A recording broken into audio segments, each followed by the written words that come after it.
दहावी प्रकरण 6 त्रिकोणमिती 6.1 मधलं 6व्या गणितातलं पहिलं गणित आपल्याला जे sin स्क्वेअर थीटा छेद cos theta plus cos theta बरोबर sec थीटा.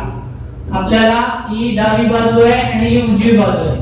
आपल्याला डावी बाजू बरोबर उजवी बाजू हे सिद्ध करायचं आहे, म्हणून आपण डावी बाजू सोडवणार आहोत. डावी बाजू बरोबर sin स्क्वेअर थीटा छेद cos थीटा अधिक cos थीटा. छेद काही नाही म्हणून 1 लिहिलेला आहे. तिरकस गुणाकार करणार 1 गुणिले sin वर्ग थीटा अधिक cos थीटा गुणिले cos थीटा छेद cos थीटा गुणिले 1. 1 ने कोणाला गुणलं की उत्तर तेच येतं. sin वर्ग थीटा अधिक cos वर्ग cos थीटा गुणिले cos थीटा म्हणजे cos वर्ग थीटा छेद cos थीटा. sin वर्ग थीटा अधिक cos वर्ग थीटा म्हणजे 1, म्हणून आपण दिले sin वर्ग थीटा अधिक cos वर्ग थीटा बरोबर 1. म्हणून याच्या जागी आपण 1 लिहिलं. 1 छेद cos थीटा 1 छेद cos म्हणजे sec थीटा. डावी बाजू बरोबर उजवी बाजू. दुसरं गणित cos स्क्वेअर थीटा कंसात 1 अधिक tan वर्ग थीटा बरोबर 1. आपण डावी बाजू सोडवणार आहोत. डावी बाजू बरोबर cos वर्ग थीटा कंसात 1 अधिक tan वर्ग थीटा. 1 अधिक tan वर्ग थीटा म्हणजे sec वर्ग थीटा म्हणजे cos वर्ग थीटा गुणिले sec वर्ग थीटा. sec वर्ग थीटा म्हणजे 1 छेद cos वर्ग थीटा, म्हणून cos वर्ग थीटा गुणिले 1 छेद cos वर्ग थीटा. cos वर्ग गेले 1 उरला. डावी बाजू बरोबर उजवी बाजू. तिसरं गणित वर्गमुळात 1 वजा sin थीटा छेद 1 अधिक sin थीटा बरोबर sec थीटा वजा tan थीटा.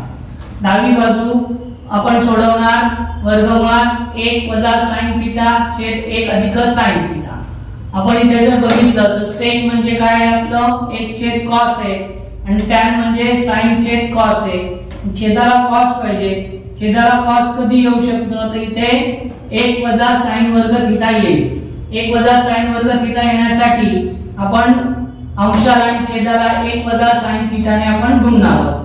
म्हणून पहिल्या कंसात 1 वजा sin थीटा गुणिले दुसऱ्या कंसात 1 वजा sin थीटा छेद 1 अधिक sin थीटा पहिल्या कंसात गुणिले दुसऱ्या कंसात 1 वजा sin थीटा. त्याच कंसाने त्याच कंसाला गुणलं म्हणजे कंसाचा वर्ग 1 वजा sin थीटाचा वर्ग छेद इथे a अधिक b a वजा b चा विस्तार काय होतो a वर्ग वजा b वर्ग. a ची किंमत 1 एकाचा वर्ग 1 वजा sin थीटा वर्ग b वर्ग म्हणजे sin वर्ग थीटा. 1 वजा sin वर्ग थीटा म्हणजे cos वर्ग थीटा. म्हणून पहिल्या अंशाला 1 वजा sin थीटा कंसाचा वर्ग छेद cos वर्ग थीटा. आता आपल्याला याचं वर्गमूळ काढायचं आहे. वर्गमूळ काढताना कोटी आणि जर घातांक सारखा असेल तर आपण ती आतली संख्या कनिष्ठ संख्या 30 लिहून टाकतो. तसं आपण इथे 1 छेद 1 वजा sin थीटा लिहिलंय आणि cos वर्ग थीटाचं वर्गमूळ येणार cos थीटा. आता याला आपण वेगवेगळं केलं. 1 छेद cos थीटा वजा sin थीटा cos थीटा छेद समान आहे म्हणून आपण असं लिहू शकतो. 1 छेद cos थीटा म्हणजे sec थीटा वजा sin थीटा छेद cos थीटा म्हणजे tan थीटा. डावी बाजू बरोबर उजवी बाजू. पाचवं गणित बघा. cot थीटा अधिक tan थीटा बरोबर cosec थीटा गुणिले sec थीटा. डावी बाजू आहे cot थीटा अधिक tan थीटा. cot थीटाचा आपण cos थीटा छेद sin थीटा प्लस tan थीटाचा आपण लिहिणार sin थीटा छेद cos थीटा. परत तिरकस गुणाकार केला.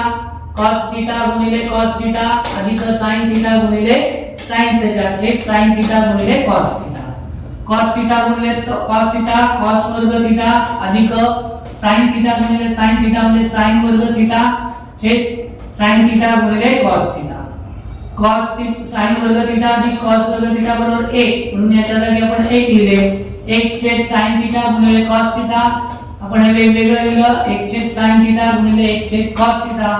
1 छेद sin म्हणजे cosec थीटा आणि 1 छेद cos म्हणजे sec थीटा. डावी बाजू बरोबर उजवी बाजू.